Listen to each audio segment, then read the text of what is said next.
Dobro dnia, dobry dzień. Good afternoon and welcome everyone for joining us at the Center's lecture series for the year 2025. I'm Professor Horace Kapp. I'm the current acting coordinator of the Center, and I'll be the moderator of today's session. Just a reminder, kindly make sure that your microphones are off. Later on, we'll give you an opportunity to ask some questions. This is to prevent any background noise as we query each individual that may have a particular question to ask. 5 components or 5 aspects I just wanted to highlight. One, I need to acknowledge the traditional territories. Second is the brief introduction of our speaker and her topic, her presentation that she will give today. And after the presentation, we will have a question and answer period followed by a brief announcement. So just to get started, hopefully everybody is in the right seat, enjoying the session that we are starting. The U of M campus are located on the original lands of Anishinaabe Cree, Ojibwe Cree, Dakota, and Dene people, and on the national homeland of the Red River Métis. We respect the treaties that were made on these territories. We acknowledge the harms and mistakes of the past, and we dedicate ourselves to the past, and we dedicate ourselves to move forward in partnership with Indigenous communities in a spirit of reconciliation and collaboration. Our speaker for today is Oksana, Dr. Oksana Klymenko, who was a senior lecturer in the history department at the National University of Kyiv-Mohyla Academy. She has conducted research at several prestigious institutions, including the Harvard Ukrainian Research Institute, the University of Gießen in Germany, the Institute for Human Sciences in Vienna, Austria, and Stanford University's Center for Russian, East European, and Eurasian Studies. Her academic journey reflects a deep commitment to Ukrainian history and culture. Currently, she's a postdoctorate fellow at our Center for Ukrainian Studies at the University of Manitoba. During the winter term of 2025, also, she has taught a course titled Ukrainian Culture from 1990 to Present in the Department of German and Slavic Studies. Her research focuses on 20th century Ukrainian history with particular interest in memory studies, Soviet society, and gender studies. Her topic for today will explore the Working Woman magazine published by the Ukrainian Labor Farmer Temple here in Winnipeg, Manitoba between 1924 and 1936. She will examine how Ukraine was represented in its pages, including coverage of both Soviet and Western Ukraine, sample letters from individuals who had returned to Soviet Ukraine from Canada, and reports on the visit of the Canadian women delegation to the USSR. Her lecture also addresses issues that were largely silenced in the magazine, particularly the repression of the intelligentsia and the Holodomor of 1932-33. I welcome to the presentation or to give her talk, Dr. Oksana Klymenko. Thank you so much. Now I will share my presentation and we'll be able to start.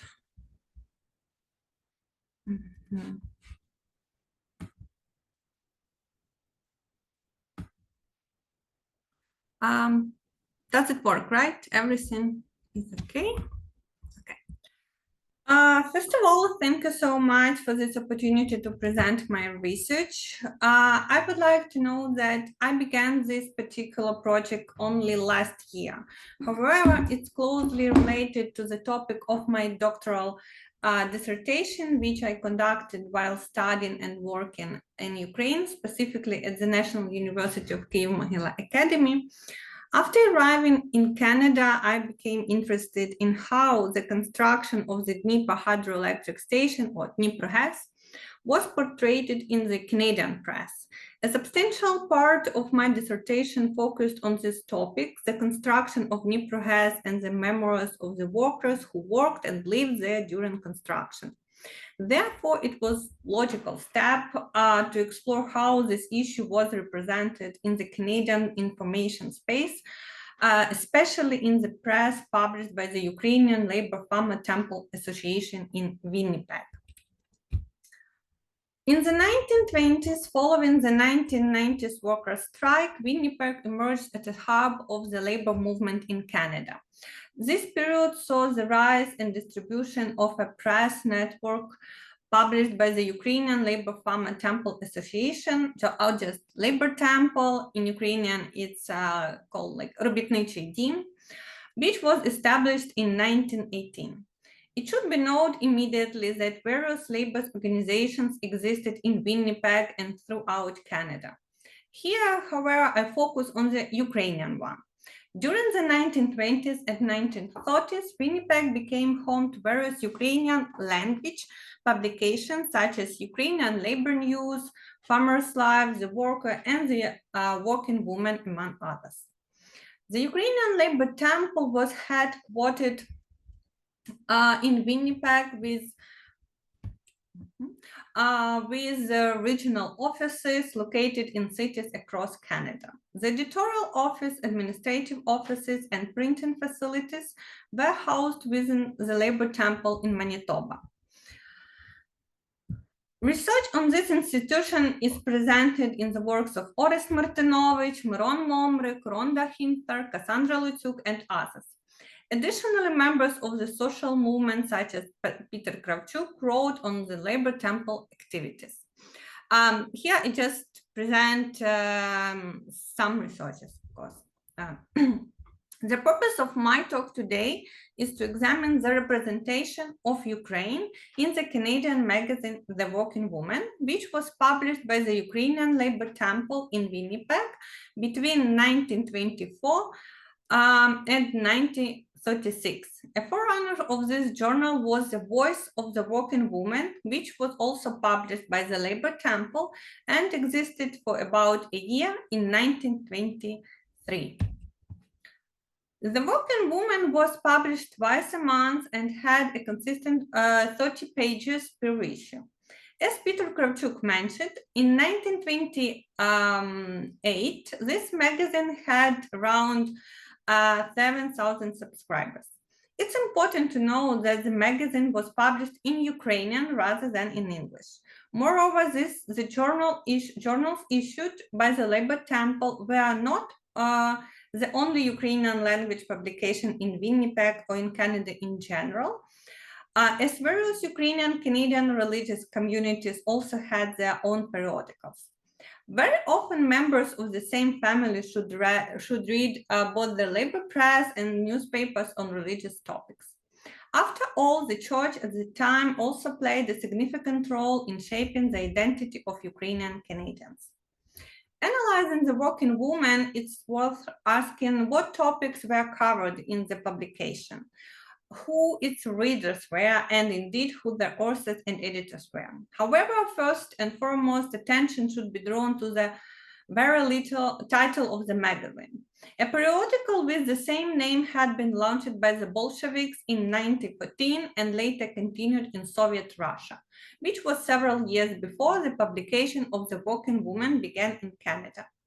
One of the main goals of the Soviet magazine was to involve women in the socialist movement. It can be argued that this aim was also characteristic of the Canadian magazine of The Working Woman. Some topics occurred annually in The Working Woman, including anniversary of Lenin's death, International Women's Day, the anniversary of the outbreak of First World War, and the October Revolution. These commemorations were often accompanied by ideological slogans such as "Workers of the World Unite," reflecting the revolutionary spirit of the 1920s and the broad aspirations for a world revolution. Similarly, every year, the anniversaries of prominent Ukrainian culture figures such as Ivan Franko and Taras Shevchenko were marked by the publication by presenting their pictures and literary works. These materials emphasize their political and poetic legacies. Franco was frequently referred to as the internal revolutionary, highlighting his enduring relevance in the socialist discourse.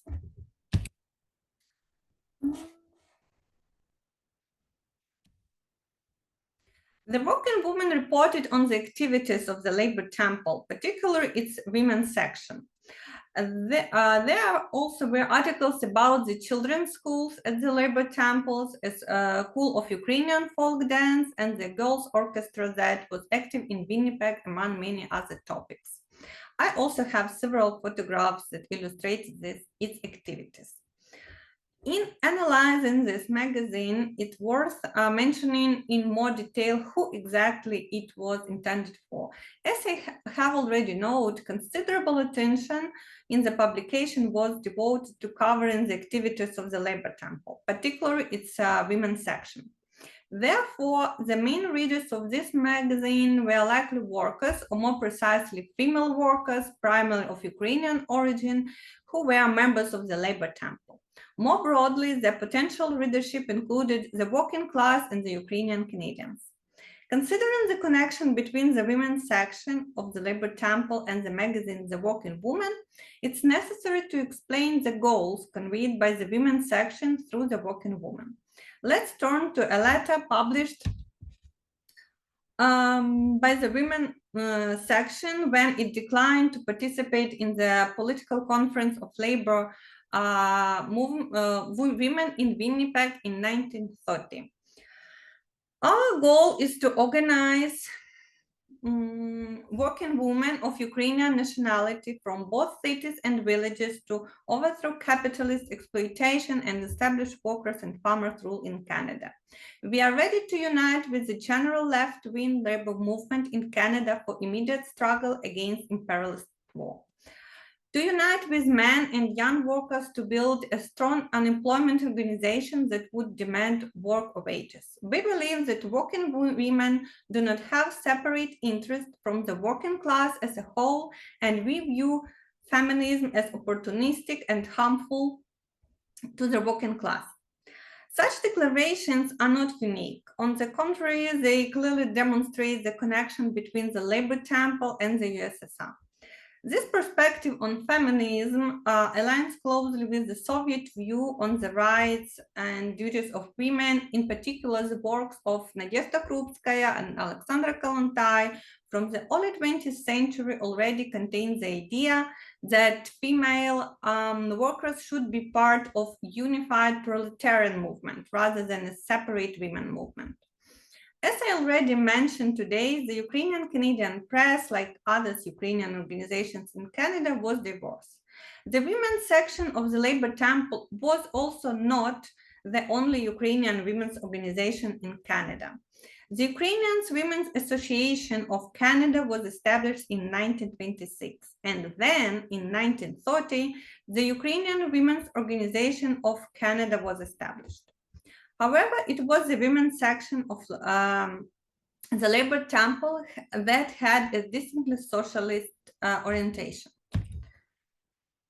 And in the Working Woman magazine, considerable attention was devoted to portraying the socialist construction taking place in Soviet Ukraine. Among the contributors to the publications were correspondents from Soviet Ukraine, primarily writers and poets, in other words, literary figures who also acted as correspondents for Soviet newspapers. From 1924 to 1929, Miroslav Irchan was the editor of The Working Woman. The story of the journal's editor-in-chief is highly revealing, as his personality and life had a significant influence on the content and style of the publication. During his time in Canada, Miroslav Irchan presented himself as a proletarian writer. The journal regularly featured updated on his literary works, as well as publishing some of his writings. His biography is marked by complex and often contradictory political affiliations. In 1914, Irchan became a soldier in the Ukrainian Sich Riflemen and the Ukrainian Galician Army. But in 1920, he joined the Red Army, and by 1923, he had emigrated to Canada, where he actively published his literary works. Throughout his life in Canada, Irchan was a highly visible figure in the Ukrainian-Canadian community. Naturally, this raises the question of why he, in particular, took part on such a role. On the defining motivations, of course, was his background as a writer.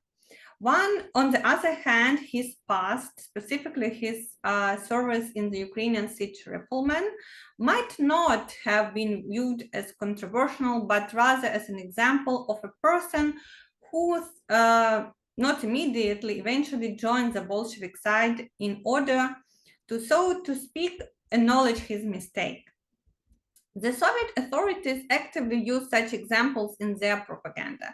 One can recall, for instance, the case of General of the Army of Ukrainian People's Republic, Yurko Tyutyunnik, who, after switching the Soviet side, even played himself in 1929 Soviet film Pilsudski kupив Петлюру, Pilsudski bought Petlura.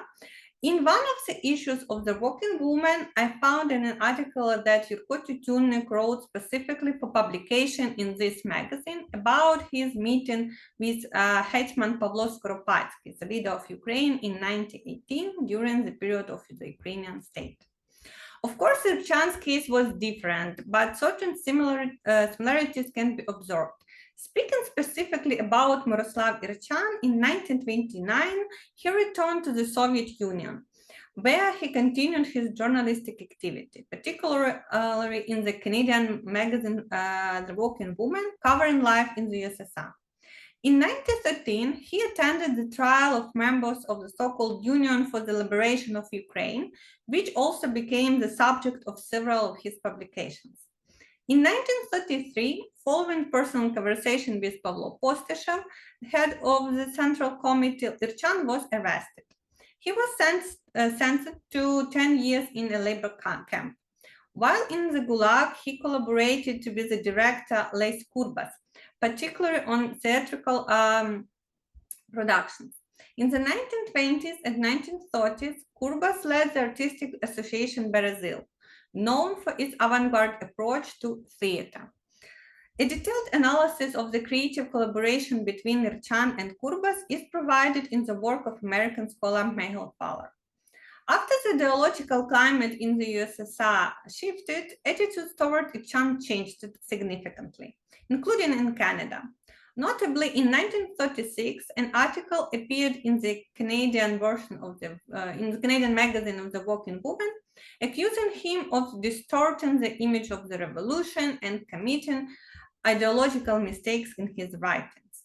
Like thousands of others in the USSR, his fate ended tragically. In 1937, he was executed in Sandarmov. In returning to Miroslav Irchan roles in the Canadian magazine The Working Woman, it's crucial to know that his activities significantly influenced the portrayal of Soviet Ukraine in the 1920s. In particular, the journal actively addressed issues related to Ukrainian cultural life, with special focus on topics such as Liknev, eradication of literacy, Ukrainization, indigenization, and Ukrainian cinema.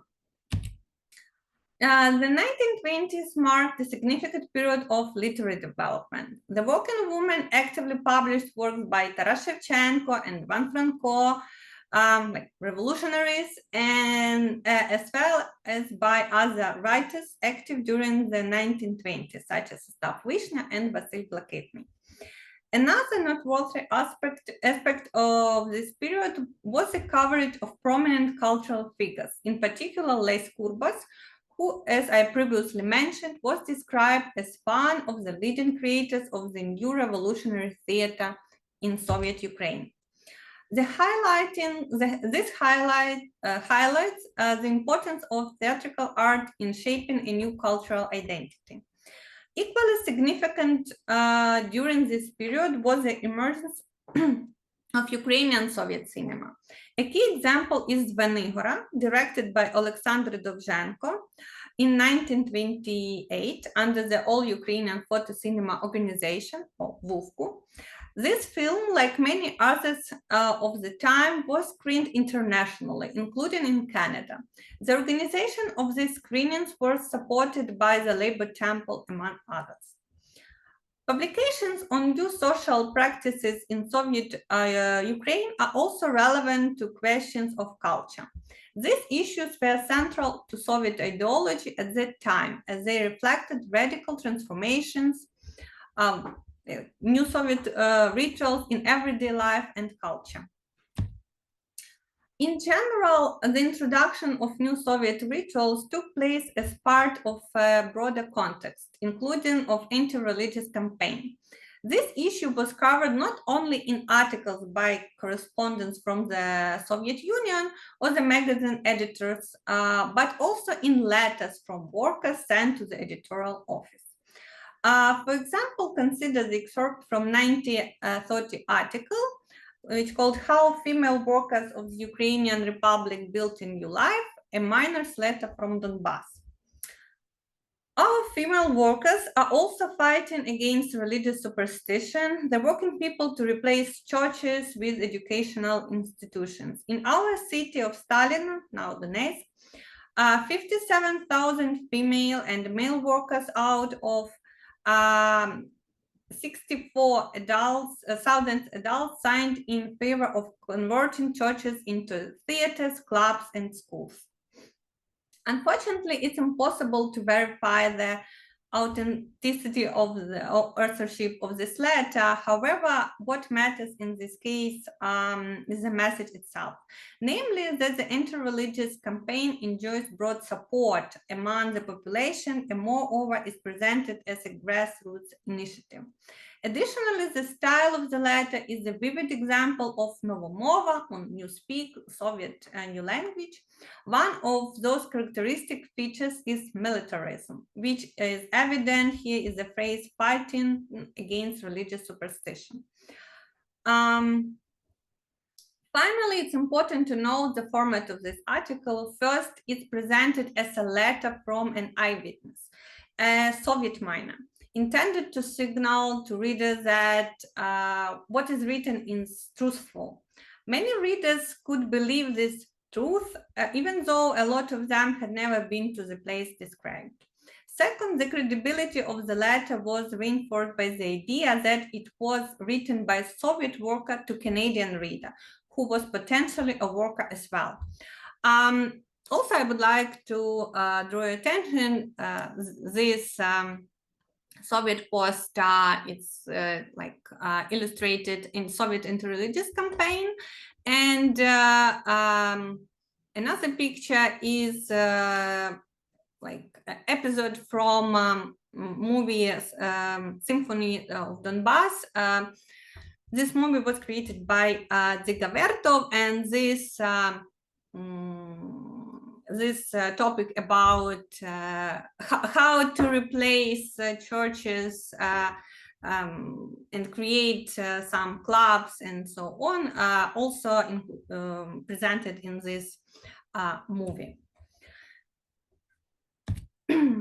I believe that representation of Ukraine also demonstrated sensitive issues in the Canadian society at the time. I would like to draw attention to an article from 1929, which called Our Children and the Ukrainian Language, which was written by a teacher of one of the Labor Temple schools. The author notes that children often respond to his questions in English because they cannot find the appropriate Ukrainian words for their answers. This teacher said that some parents are misguided in their beliefs towards their children learning Ukrainian, with thoughts like, why should he know Ukrainian when he'll live in Canada? Or teaching a child Ukrainian is nationalism. The author calls on parents to be more involved in teaching their children in Ukrainian language. The author offers a very valid argument in favor of the Ukrainian language. It's one of the languages of the Great Revolution, so October Revolution. We must not forget that alongside Russian, the Ukrainian language creates new values, giving birth to proletarian literature, the foundation of new labor culture. These arguments echo the process of Ukrainization that occurred in the USSR, in Soviet Ukraine during the 1920s.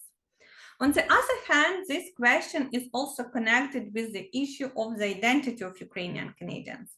More precisely, how the discrimination experienced by Ukrainian speakers in the first half of the 20th century influenced the preservation or abandonment of their Ukrainian identity and their decision not to speak Ukraine. Next, another section of Soviet Ukrainian publications in Canada focused on economic issues, especially industrialization in Ukraine, which started in 1925. One 1930 issue featured a map with explanations showing the locations of industrial sites and ongoing construction projects titled Soviet Ukraine has embarked on major construction. In my view, the purpose of publishing this map was not just to demonstrate what's going on in Ukraine, but to highlight the large number of industrial facilities and to demonstrate the significant employment opportunities. This would have strongly resonated with life in Canada and the wider West at the time, given the rise in unemployment and the context of the Great Depression. The working woman particular attention was given to major projects like the Kharkiv tractor plant and the Dnipro hydroelectric station, Dnipro-HES in Zaporizhia, which was under construction from 1927 to 1932. With regard to the article from a correspondent in Dnipro-HES for the working woman, which described not only the construction, but also daily life there, theaters, lectures, clubs, a school, and the kindergarten. The author note there are quite a few women worked at Dnipro-HES as well, but our women don't spend their time in the kitchen, worrying all day about what to cook. As I already mentioned, we have a kitchen factory and canteen. This description aligns with the concept of so-called liberating the Soviet women from kitchen slavery, a popular propaganda theme in the USSR during the 1920s, 1930s. In addition, the article was accompanied by photos of Dnipro-HES and images of on-site housing, where workers lived. Of course, in the photos, everything looked beautiful, with no mention of the barracks, where most Dnipro-HES builders actually lived. Additionally, on the cover of the one issue of the magazine, brigade leaders and active builders were depicted. These images became symbols of the new Soviet person. Among them was a female worker, Zhenya Romanko, who led the first women's brigade in the construction of this hydroelectric power station. Eventually, her image was used by Soviet propaganda as a model, what is real new Soviet women. Also, in my presentation, I use this picture of this female worker. In order to understand how this journal represented Soviet Ukraine, attention should be paid also to articles about the Canadian Women's Workers Delegation, which visited the USSR. Their 25-day trip across the USSR to participate in the International Women's Conference in 1930 was extensively covered in articles published by the Working Woman. After returning, these 5 women also gave lectures in various Canadian sites about cities about life in the USSR. The delegation members visited numerous industrial sites in Soviet Ukraine, including Kharkiv and its large factories. These sites became symbols of the achievement of the Soviet industrialization, which was actively highlighted in the publication of the time. It also worth noting that the articles written by the delegates contained information about the everyday life of workers, their living conditions, as well as the activities of children's organizations that cared for the youth in the USSR. Some materials also mention the achievements of the 5-year plan, specifically the salt mines in Artemivsk, which became symbols of the success of Soviet industrialization. The 5-year plan was a series of centralized economic programs aimed at rapidly industrialization, the Soviet Union, and increasing production through state-controlled planning. On the cover of one issue of the Working Woman was a photo of women's delegation by the monument to Artemivsk, now Bakhmut, a city that has been devastated as a result of Russia's full-scale invasion of Ukraine. It's interesting to know that the monument to Artem was built in honor of the Soviet communist figure Artem Sergeyev. The monument, created by the Cubism style by Ukrainian sculptor Ivan Kavaleridze, is an example of the avant-garde artistic trend in the 1920s. Rhonda Hinther notes that a female member of the Labor Temple who was part of this delegation wrote articles about life in the USSR after returning to Canada, describing the Soviet Union and praising the conditions there, particularly for women.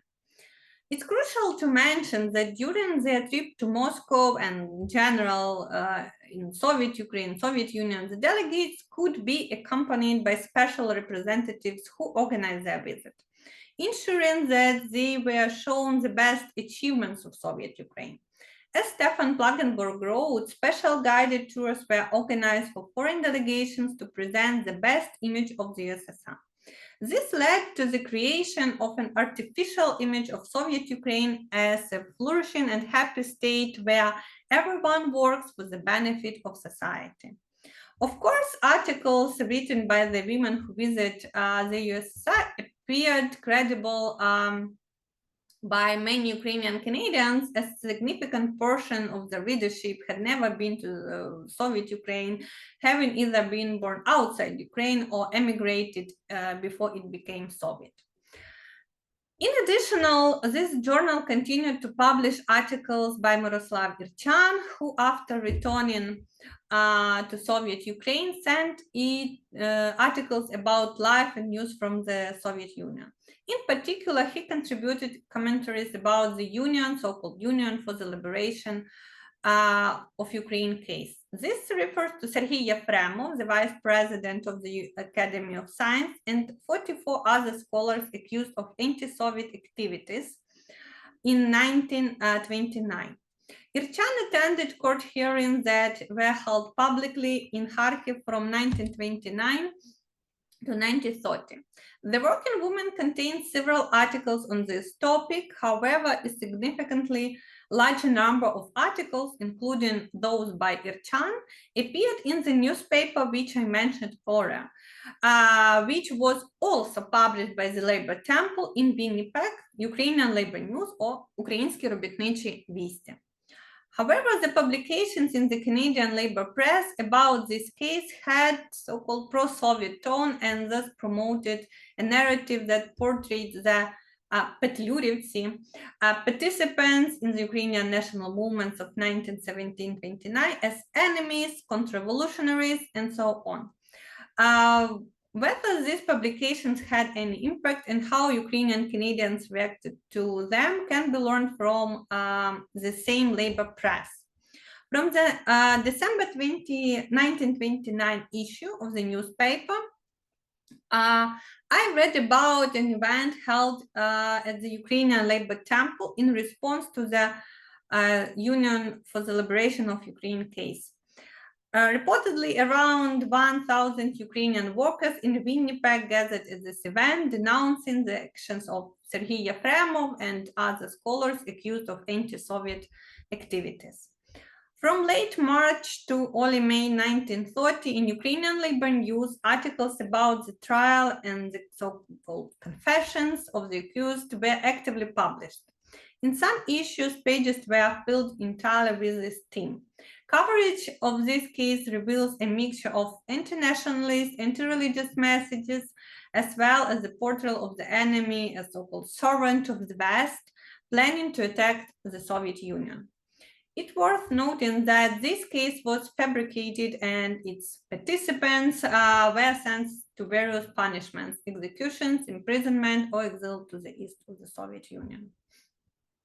The next permanent section of the working woman was dedicated to Western Ukraine. Many Ukrainian Canadians originally came from these territories. In the 1920s and 1930s, the territories of Bessarabia and Galicia were parts of other states, such as Romania, Poland, and others. The theme of the oppression of workers in these regions is constantly evident in the working woman. The issue of women's rights in Western Ukraine is also raised repeatedly. So when we read this magazine, we can notice that events in general, these descriptions of the Western Ukraine compared with Soviet Union, including a lot of pictures connected with unemployment and so on. Here we have some examples covers from this magazine. In contrast to the articles about the difficult lives of women from Galicia, the Working Woman regularly published articles about women in Soviet Ukraine as active, free, and socially engaged. These publications emphasized that Soviet women had great expectations for professional opportunities.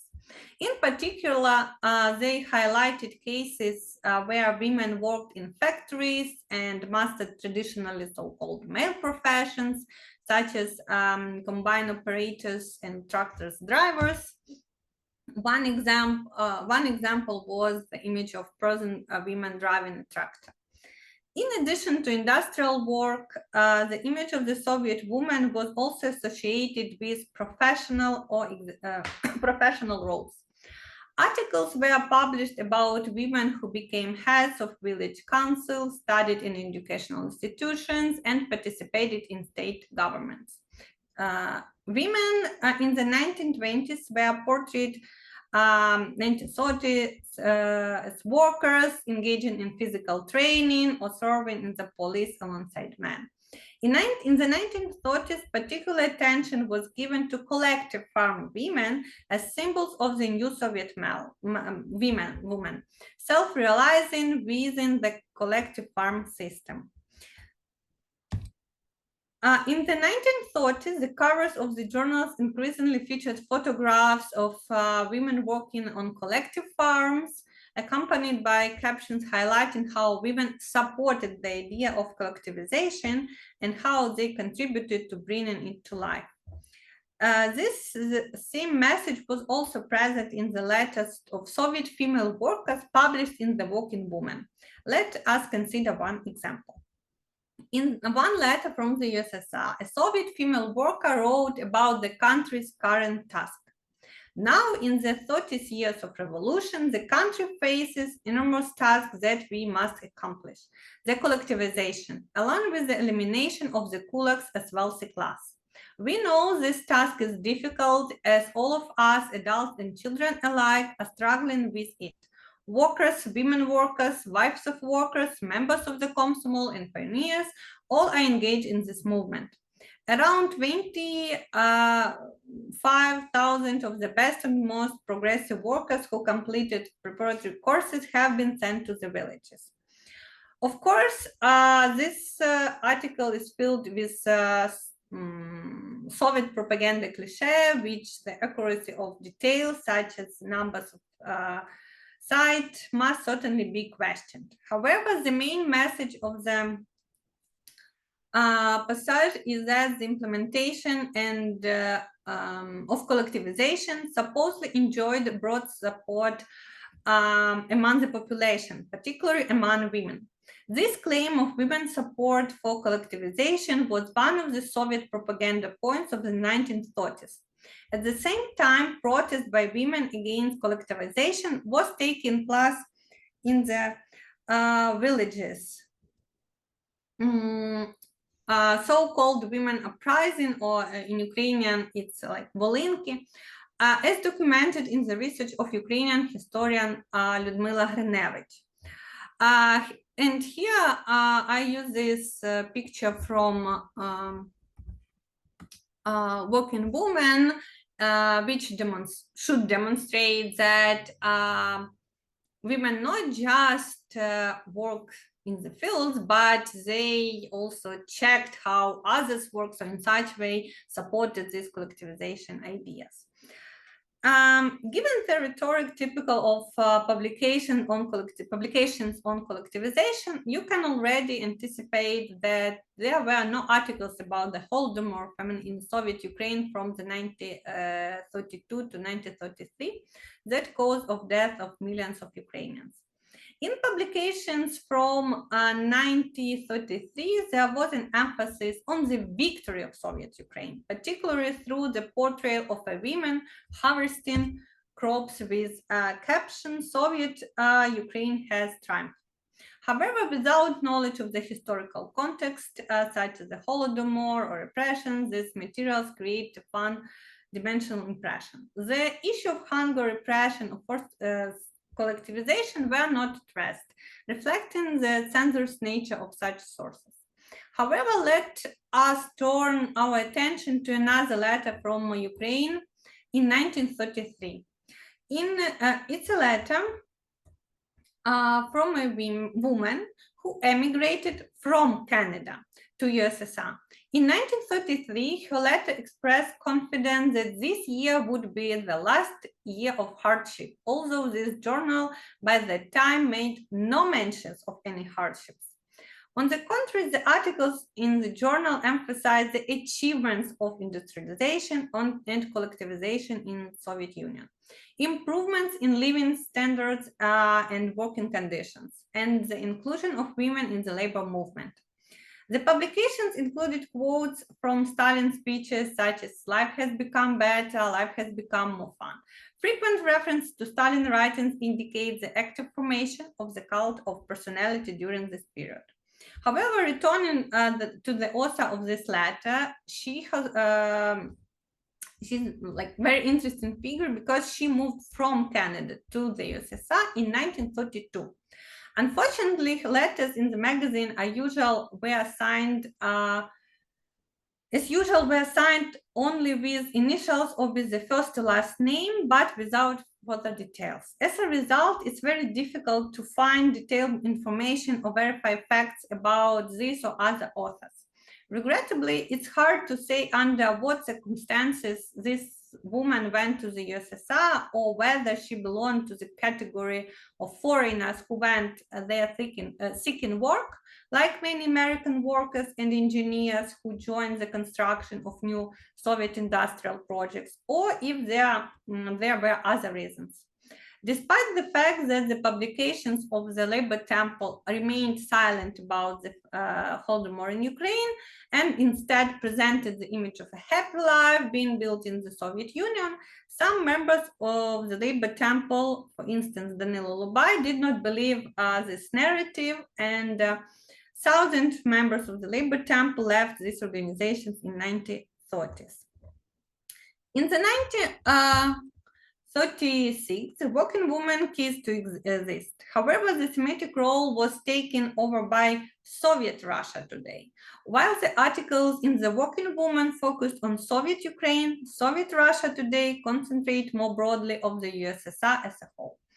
In conclusion, I would like to draw your attention to the changes in the representation of Soviet Ukraine in the pages of the Working Woman throughout the 1920s and 1930s. It changed under the influence of both external and internal factors. One of these factors was the role of main editor. In the 1920s, the representation of Ukraine in the journal had a cultural national character. Significant attention was given to artists, writers, poets. The Working Woman in the 1920s focused on Ukrainian identity. In contrast, in the 1930s, the emphasis shifted towards highlighting large-scale political campaigns such as industrialization and collectivization. This change took place against the backdrop of the intensified spread of Soviet propaganda abroad. Particular attention should be paid to the linguistic styles of the 1930s writing. Since the journal was published in Ukrainian, the articles featured literal cliches typical of official Soviet discourse. In the issues of the journal from the 1930s, the number of published letters from workers in Ukraine increased, in which they describe the success of the Soviet Union, as well as the abundant employment opportunities and comfortable working conditions. Moreover, such letters from Ukraine, including those from returnees to the USSR like Miroslav Irchan, could also have contributed to promoting the idea of emigrating to the Soviet Union. Descriptions of the so-called success of industrialization and collectivization and the new way of life may have influenced readers, especially considering that at the time Canada, like many other countries, was experiencing an economic crisis known as the Great Depression. However, the working woman not only the instrument of ideological influence or source of information about Ukraine or USSR in general, but also an important tool in shaping the identity of Ukrainian Canadians. As analysis of the articles published in the Working Woman shows that the journal's objectives were to integrate workers into the broader socialist movement, foster a sense of belonging to the Ukrainian labor organizations in Canada, and involve women in the labor movement following the model established in the USSR. Thank you so much. Thank you, Oksana, for the good overview and giving us some insight about the not only the labor temple that's in Winnipeg, the Ukrainian Labor Temple, but also a focus on the Ukrainian Woman magazine and giving us a pulse a little bit of that period of time. If you have any questions, excuse me, please click the participant button on your screen or at the bottom of your screen, and then click the raise the hand icon, and we'll try to get you to ask the speaker potential questions. Oksana Dudko. Sorry, I don't know how to do it technically. Okay, we got you unmuted. We're good. Thank you. Can you hear me? Yeah. Yeah. Thank you for the great talk, Oksana. And I have two quick questions. First, I was wondering if the so-called Great Retreat or the Soviet shift towards the more conservative gender policies in the early 1930s were reflected in Robotnitsa. So, in other words, did the newspaper tend to follow the Soviet line, or do you think it maintained at least some independence? And did it also discuss gender issues in Canada more broadly? And my second question is about Irchan. I'm really interested in him and was so glad you brought him in your talk. So what do you think his personal views on gender relations and the woman question were? I'm just curious about it. And thank you so much once again. Yes, thank you. Can I reply, right? Thank you for this great question. First of all, I think that these changes in the working woman in 1930s were caused because main editor changed it, right? So Irchan came back to Soviet Union, and I think that it really influenced it. We don't see so many topics about culture, because when he was in Canada, he continued, he wrote letters to Soviet Union. They received a lot of letters from Ukrainian writers, poets. So he had very strong communication with Soviet Ukraine. And he was a writer, right? So I think that he included this, his interest, right, in this journal, and it will be connected with your next question. But also I would like to add to the first question that in 1930s, really we can see that these publications of letters from workers in Ukraine became much more. So in 1930s, it's about correspondence. So people who were writers, poets who worked for Soviet magazines, newspapers, they also wrote to this working woman.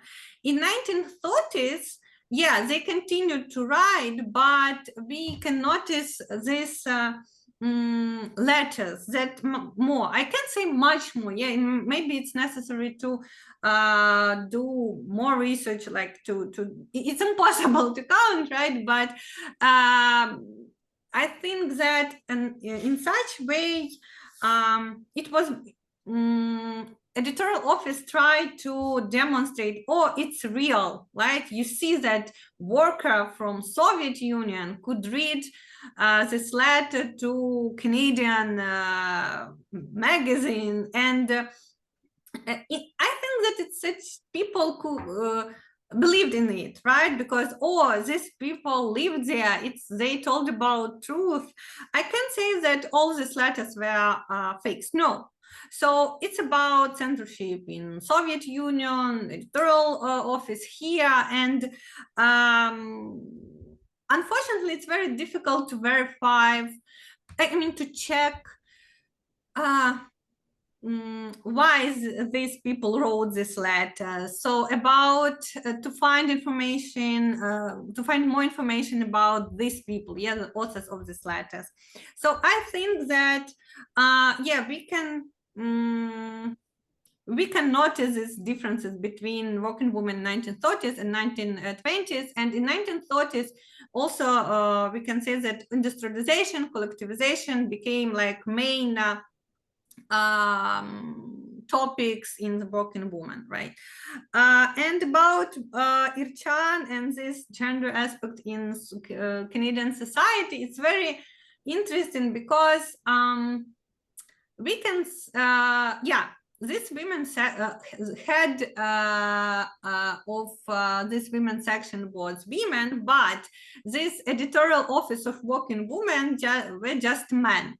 Yes, so we can notice that this women labor movement in the Soviet Union and in Canada at that time different, and we really I would like to find something, to read something, how this editorial office taught yes Ukrainian Canadian workers, because this women's section, I can say that it's similar to women departments in Soviet Union. I can't say that it's same. No, in Soviet Union, these women's sections, departments was very strong propaganda tools, right? And in this case, this activities of women's sections, it's about like how to write, how to read, especially 1930s. And yeah, so 1930s and Irchan, working woman. So I think that this issue, it's necessary to do more research on this issue because it's very complicated. Is this Irchan was a very complicated person, right? So in my topic, I try to say my opinion why he was so useful for Soviet side and in Canada, but I don't know, I like it just maybe just one aspect. I think that it's much more broader context. So Yeah, I hope I answered this question. Thank you. Are there any other questions? I'd like to speak. Go ahead. Oksana, I met you when you came into the AUC national office, and we assisted you with newspapers and other documents. I'm afraid I had difficulty understanding you some of the time, but generally I'm saddened by the fact that you seem to have a bias with regard to what you want to see. You've left out the purpose of repression, which was to educate women who largely were illiterate, who had come from extremely poor areas of Halychina. This was whom the magazine was aimed at.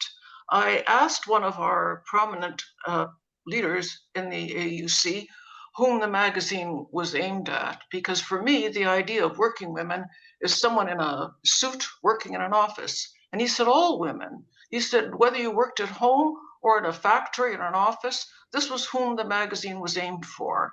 And it was, certainly there was propaganda in there, but there were marvelous things in there. And I'm speaking as someone who did not grow up in the AUC, who came to the AUC in the mid-1990s.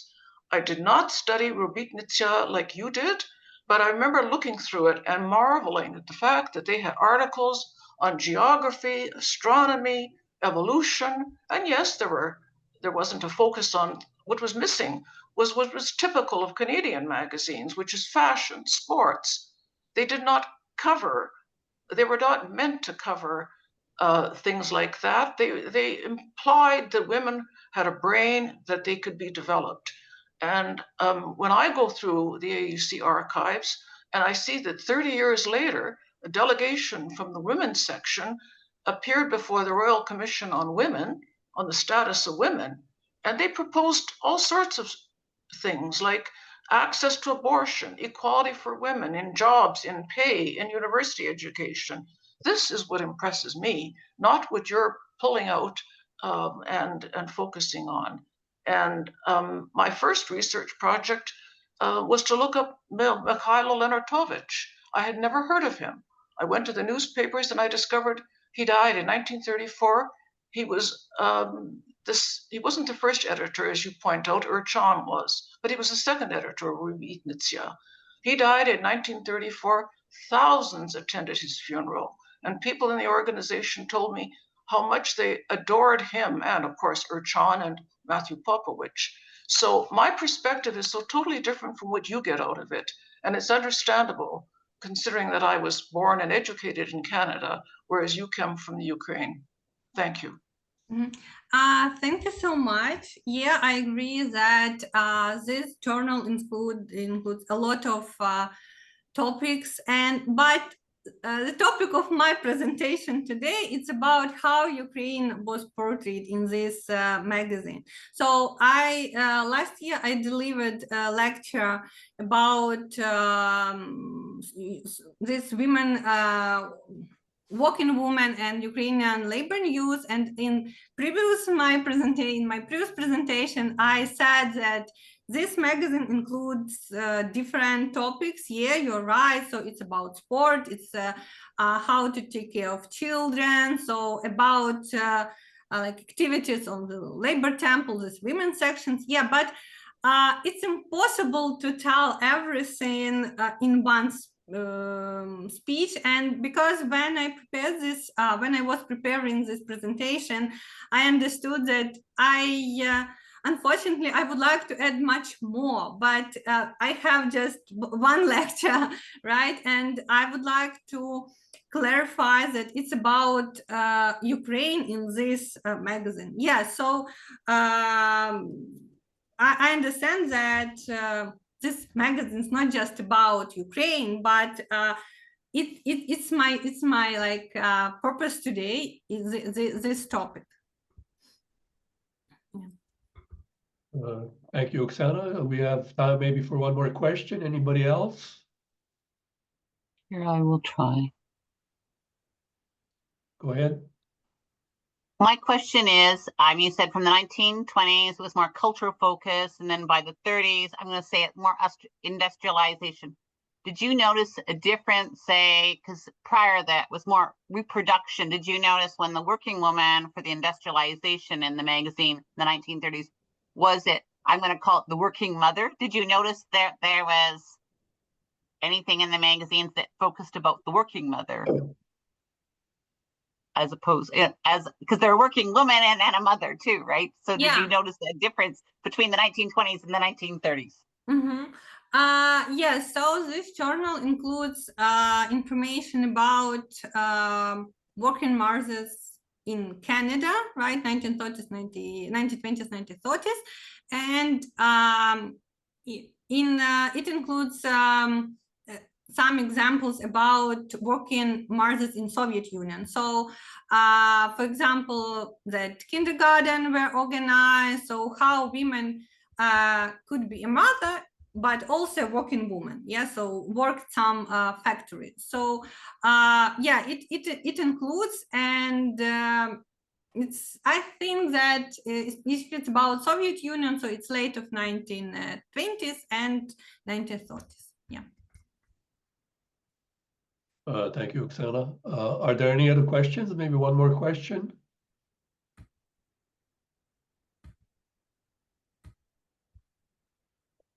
I don't see any hands go up.